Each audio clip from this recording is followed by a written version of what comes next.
Community Radio for Southern Illinois, and this is Greenhouse Rebellion. Thanks so much for joining me.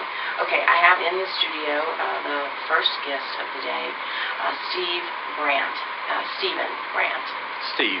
Fine. Okay, Steve Brant, who is the founder and principal of Trimtab Management Systems, and that was founded in 1996. And that, you want to give us a little bit about what that does and its system-based approach to... Yes, I'm a student of systems thinking, and I research and advocate solutions to society's problems based on that approach. Something that I started to learn in the early 1990s from a management guru named W. Edwards Deming, and it is about seeing our problems as a whole system, not just broken parts. If you view things as a system, you see that the larger environment in which they exist has something to do with why they work or don't work. It's not just about whether the thing itself is falling apart. There's something about the larger environment. So the solutions actually are to look beyond the thing that's falling apart itself to the larger world in which it exists. Great. Okay, so you come to Carbondale from California. That's Why right. the long journey, Steve? Because you folks in Carbondale called to me.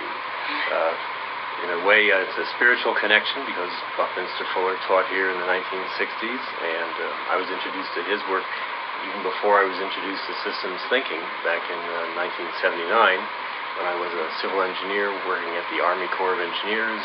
An architect friend gave me operating manual for Spaceship Earth to read, and fast forward to the present, I discovered that there was this first ever Fuller Future Festival, and the theme was amazing. It was living redesigning peace. And as an engineer originally, I actually approached the challenge of world peace as a design question. What is it about the current design of our society that has us solving our problems by shooting at each other, and what could be an alternative transformational design that would lead us to solve our problems? Because we're always going to have problems, but we can solve them collaboratively instead of divisively. And so I was here to talk up the idea of approaching peace as a design challenge. And in the spirit of Bucky, I had a great time actually getting to see where he was. Yeah, I think that you are, because I've talked about Bucky a lot on the show in the past several years, and I think you're an example of kind of the opportunity that we have in Carbondale to embrace his legacy, learn more from his teachings. Do you think that meeting him, because you were part of a group or something, right, in the 80s? In 1983, when Bucky came to New York to do his New York City Integrity Day, which was part of his last lecture tour, I was fortunate enough to be on the volunteer team that helped put that event together. And much to my delight, Bucky rewarded the team by meeting with us separately in a loft in Greenwich Village. So not only did I get to hear him for a full day, but I got to go to this loft, and miracle of all, I arrived at the same time as he was arriving with his granddaughter Alexandra. So I went up in the elevator with him. I was in this amazing man's space in a very much more intimate way for that afternoon. There were probably 30 of us there, and we got to ask him questions. I had my copy of Critical Path with me, which he autographed to me. And I'll never forget one of the questions that was asked of him in that group. We all knew he was a science person, but what I found out there was what a spiritual person he was. Because somebody said to him, there's this quest for the unified field theory, the formula, the physics that explains everything. What do you think, Bucky, is the unified field theory? What binds everything together? And without missing a beat, he said, love. And it just sort of went clunk for me. It was like, oh my God, of course. the physics that binds everything isn't just some variation on gravity. It's actually something much more beautiful, and I've sort of resonated with that ever since. I believe that the power of love has a lot to do with whether we can create a sustainable future, not just a environmentally sustainable future, but also a humanely or a human sustainable future, where again we get past feeling that when we have differences, the first thought we should have is, oh, I'm going to get a gun to take down the person who thinks differently than me. Interesting. So definitely you think that changed some trajectory for you, the meeting and learning. You had already read Critical Path, but... I'd read Operating Manual for a Spaceship Person, Critical Path, and I'll admit I was somewhat sensitized as a child to the quest for peace, partly because growing up in New York City, I live in L.A. now, but I'm a New York City guy originally, my class took a class trip to the UN. It's easy. When your school is in Manhattan, the UN's on the other side of town. They put you in a bus, and off you go to the UN. So I always tell people that instead of going to a fire station or a police station and saying, oh, I want to be a fireman or a policeman, I went to the UN and I discovered that there were people whose profession was world peace. It sort of blew my mind as a 7-year-old. Factor in the fact that around my household, the family dynamic was not exactly the most peaceful dynamic in the world. I just had this early wiring, this early psychological appreciation for the value and the importance.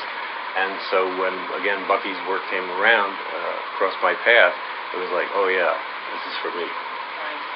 Did you had a little bit of an intro that we were talking briefly before we went on about connecting that to the environment. I always say on the show, where is the environment not, in certain issues or whatever, but connecting that systems approach to environmental thinking and problems. Yeah, my basic point really is that all of our problems are human problems. I mean, animals solve their problems the way Mother Nature lets them solve it, and that includes the sort of circle of life. But when humans are faced by problems, one of the first things that seems to happen is we get divided into camps.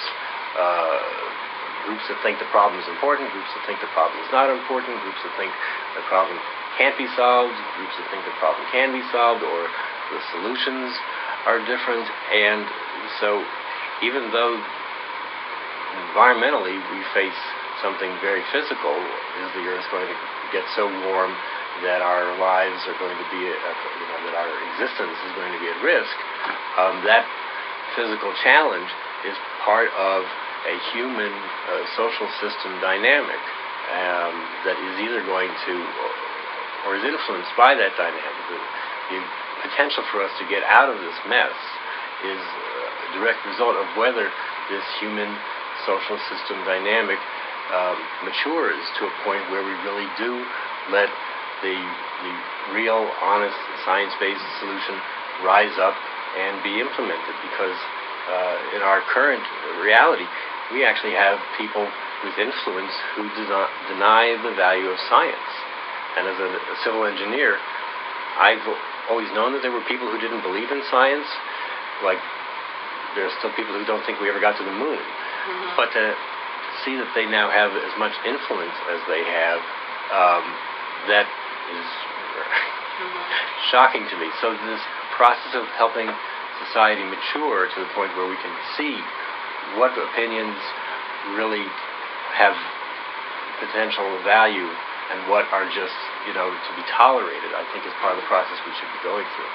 I think that's some interesting implications there when you talk about climate change in particular. I saw something recently relating climate change deniers to people that believed the Earth was flat at one point, right? And kind of similar things.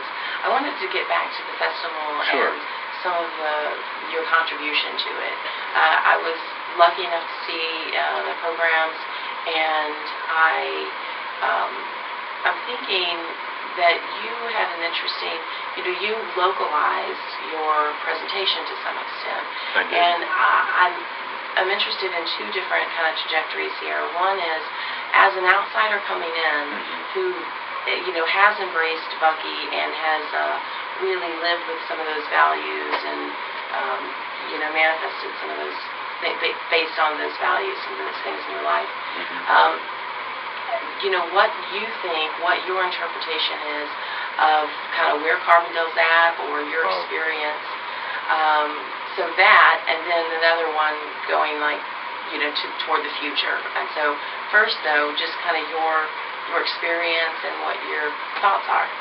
Well, the first thing I'll say is that one of my principles in my work is to look for points of leverage, to look for places where ideas can take hold and, like the old, forgetting who has that expression, but give me a long enough lever and I can move the earth. There's something very unique about Carbondale that no other place has what Carbondale has. It has Bucky's history of being here in the 1960s. It has the house that he lived in. In the other campus closer to St. Louis, it has the Geodesic Dome Chapel, which is also a sustainability center. Admittedly, it's a separate campus, but it's part of the SIU system. So systems thinking suggests we could build something very powerful based on him having been in Carbondale in the 60s, that sustainability center. Because no other place has this, Carbondale can claim a particular role, a particular history, a particular potential that is unique and can be turned into a future initiative that no other place. It's like literally 60 miles away is the town of Metropolis. And I'm told that Metropolis, Illinois is the only city in America that has the name Metropolis. And what the folks there decided to do was to brand their city with Superman, who worked in Metropolis. And so they have an economic development project every year around their Superman Festival. Carbondale could have a huge economic development initiative focused not just on recalling and honoring what Bucky did and all of his work, but taking that forward by building something very special, because Carbondale is very special. Nice. And so you obviously saw some of the potential there. Yes. Seeing one of the programs was at the Buckys House, which took place, for listeners that don't know, it took place on what used to be a geodesic dome, but now is the foundation of that, and now is a labyrinth. And people sharing some real interesting things. Did you find,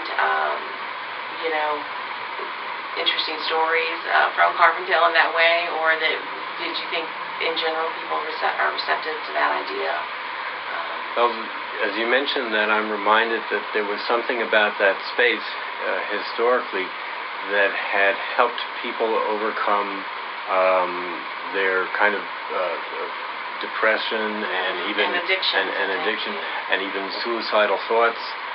I mentioned that because one of the things that I see in my research is there's a lack of hope in our culture at large. When I was a kid growing up, America was doing great things. We were going to the moon. I'm a child of the space age. And I think of kids today not seeing their country doing great things like that. And so the idea of some optimism-focused initiative where, and this comes also from systems thinking, but Bucky used systems thinking. He believed that you don't just fight the bad, like put out fires. It's important, but you also start new things. And ultimately you start new things that make the bad stuff obsolete. So that instead of having to defeat what is bad, you just make it inconsequential because society moves on.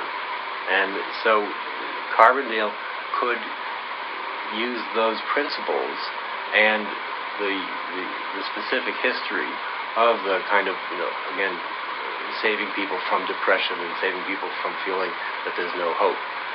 That could definitely be a feature of what exists here, what gets built here. Yeah, that is something that I find personally inspiring is, he comes at Bucky's language comes at it from a whole different aspect of things that we do have enough to exist, to survive, to thrive, if only we, it's a crisis of ignorance, really. Thank you. Yes, and that reminds me, if there's one thing I could ask your listeners to consider, those who worry about this talk about how we live on one Earth, and there's always some point in the year when we supposedly used up the resources that our one Earth has, and there are people who say we need like 1.5 or 2 Earths because we've got so many people and so much demand for resources.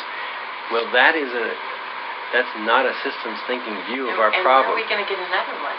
Well, the first part of this is to see what Bucky saw, which is that Earth is part of the Earth-Sun system. And so when you include the sun in the question, how do we find the resources we need, you see that the resources from the sun are unlimited, and that helps flip the whole scarcity mindset. Now, there are certain things that we have limited supplies of, like water. But when you have all the energy you need, that frees up so many challenges that you can then apply the energy, not apply to thinking that there's scarcity of energy, to dealing with scarcity of water or limited supply of water. There are companies, I ought to also put in a pitch for something I know about, which is called corporate social responsibility. A lot of people I know think that the business world can never be part of the solution. That's because I believe they aren't familiar with the corporate social responsibility movement. There are business leaders, and it started decades ago with people like Ben & Jerry and Ben & Jerry's ice cream, but it has been mainstreamed to the point where there are companies like Coca-Cola. They may not be doing everything right, but they have committed to getting better and better at what they do, to the point where their business is water neutral. Mm-hmm. How will they achieve that? They haven't figured it out yet, but they are committed to it. It's like when we said we were going to go to the moon, we didn't really know how to do it. But we made the commitment, and from the commitment comes the research to find the solutions. I think Ben and Jerry need to consult some of the fracking companies. That's one of the things here that's going on and that is big right now. With groups of people trying to stop, or we're trying to get a moratorium in Illinois because it has some real specific implications in southern Illinois, and this is possibly on the verge of happening. And I really, when you were talking about this in the energy crisis, which is obviously environmentally connected, one of the things that I loved you pointing out and saying this weekend was the question about nuclear energy. Could you repeat that? Because I think listeners would appreciate it too. Well, this comes from my study of Bucky. There is a movement that says we need more nuclear power. And what Bucky said was, Mother Nature wants us to use nuclear power. That's why she gave us the sun. That's also why she put the sun 93 million miles away, because she didn't want nuclear power to be any closer than that to her children. Now, that's kind of an amusing twist on it, but if you go into the work of some of Bucky's students who are really high-level science people, I'm specifically thinking of Amory Lovins, who directs the Rocky Mountain Institute, rmi.org. He has figured out not just the science of our energy needs, but also the economics, and he knows that nuclear power isn't economical. So not only has he figured out how we can have what we need without it as a choice, he's also seen that the economics, unless the government basically builds it and guarantees it, but that's actually not capitalism. We like to say that America is pro-capitalism.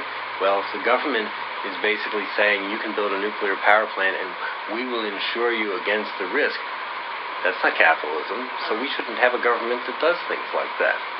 Especially, I think the same goes for the oil companies, which I keep hearing about these huge profits, and then the subsidies on top of that. Yes. It's enough to make my head spin.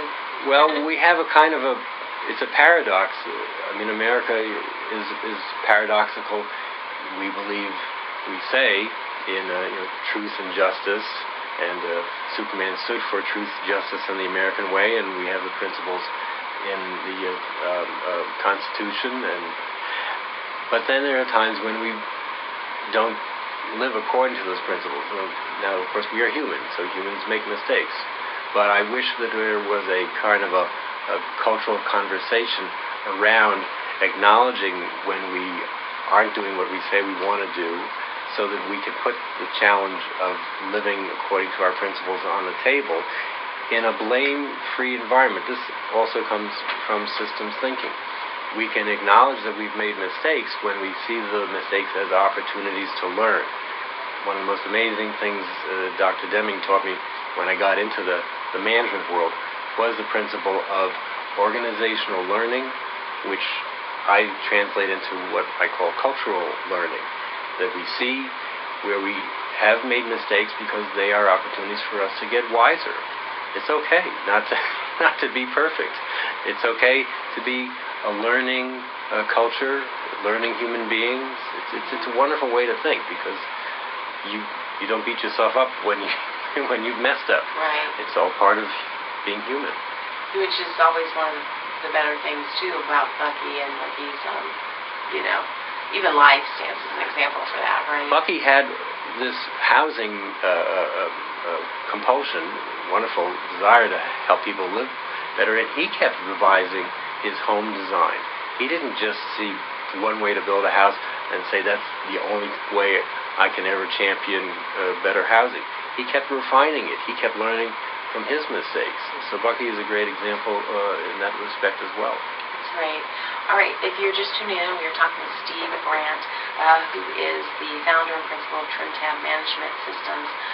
He was a participant in this weekend's Fuller Future Festival, and we're going to keep talking with him. We're going to take a little break, and I'd love to turn the conversation when we come back to what's next, and kind of how maybe the festival, integrated into whatever movement is next, or thoughts about that. So thank you, Steve, and stay tuned.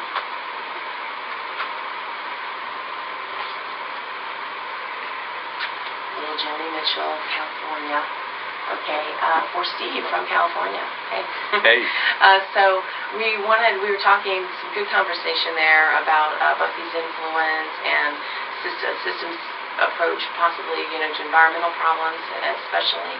I wanted to kind of now talk about your experience at the festival and what you think kind of are the next steps, because if you wanted to share what the title of your presentation was, it did integrate SIU into the larger thought stream of that. So it did, yes. I looked at the question, how can not just individuals who are fans of Bucky bring their personal resources to the question of starting something here that would influence the direction of humanity.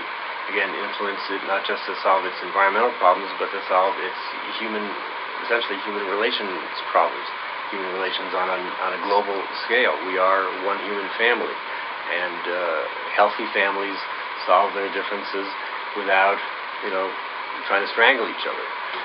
And so I saw SIU as having, you've got all the right academic departments.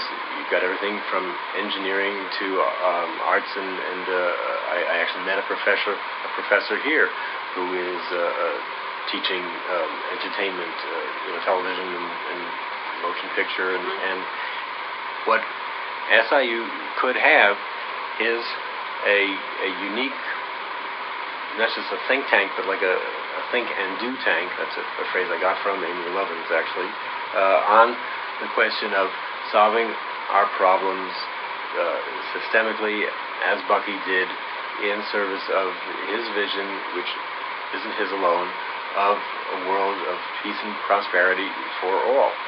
And these things don't happen overnight.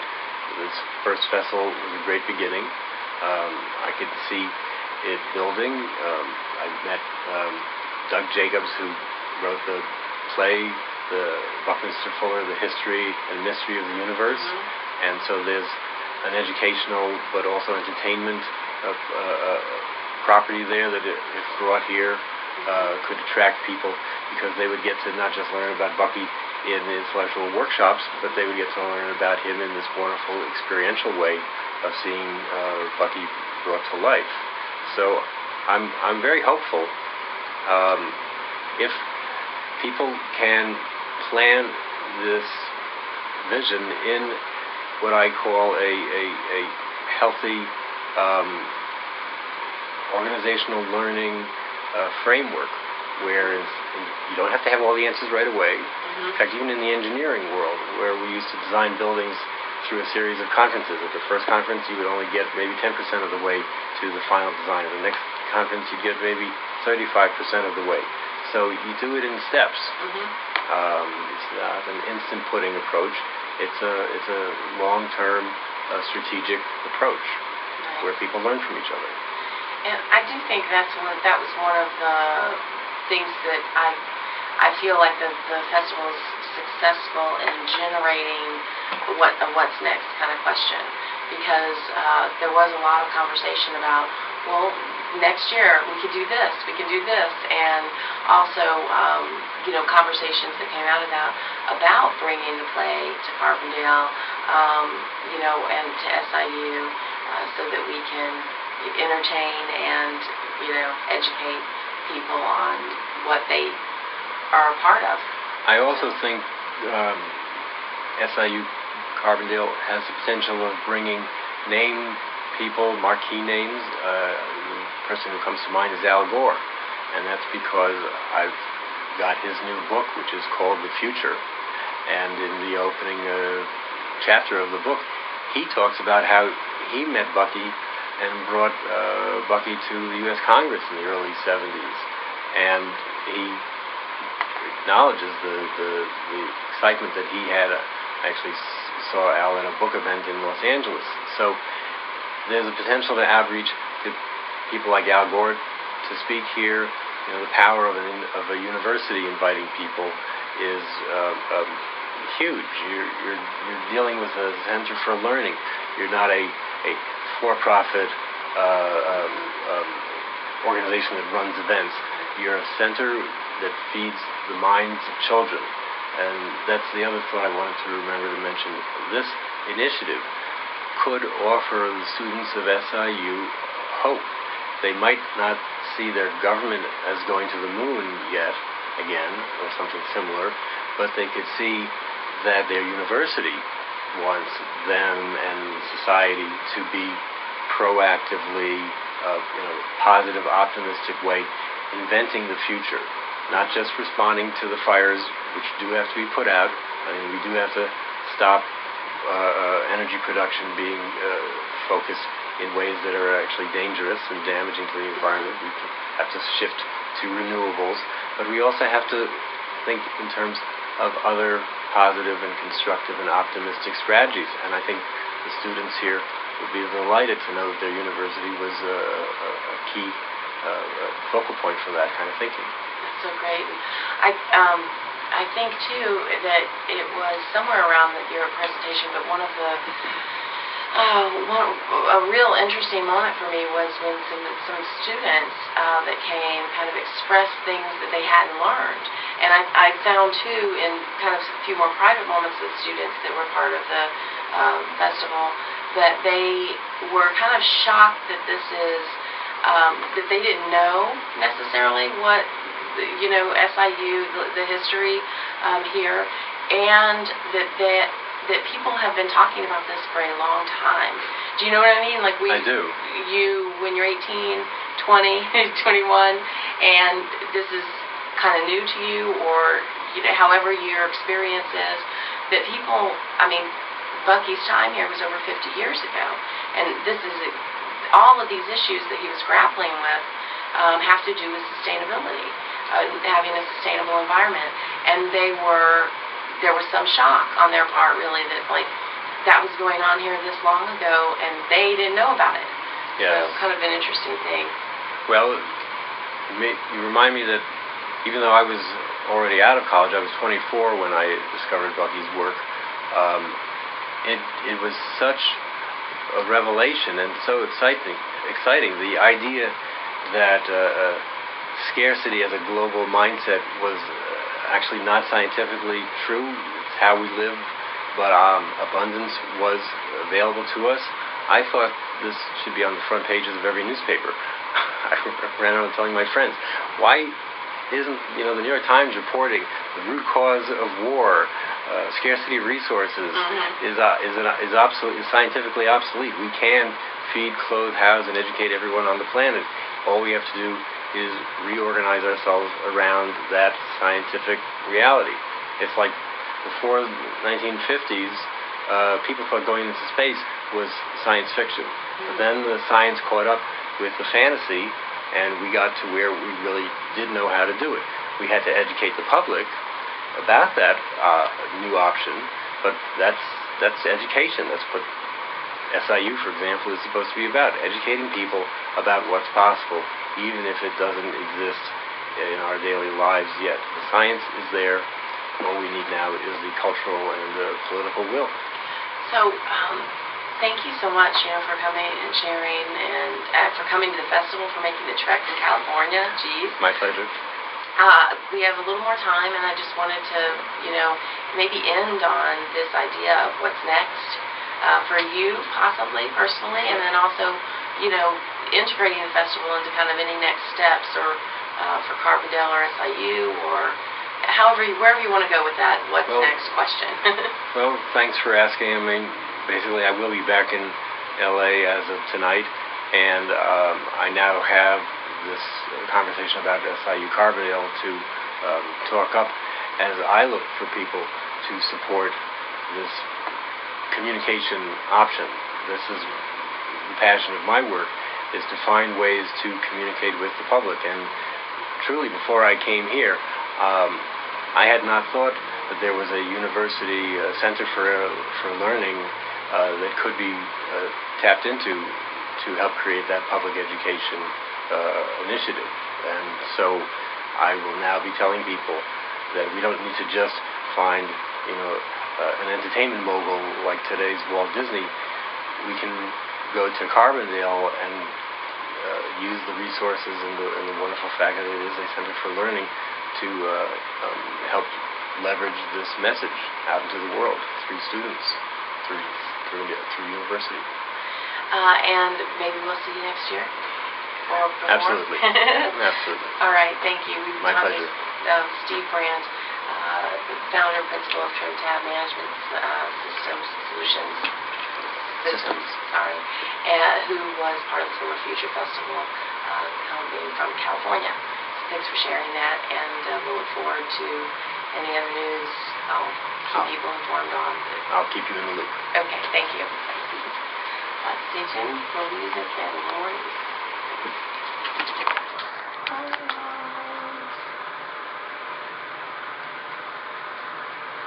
Thank you.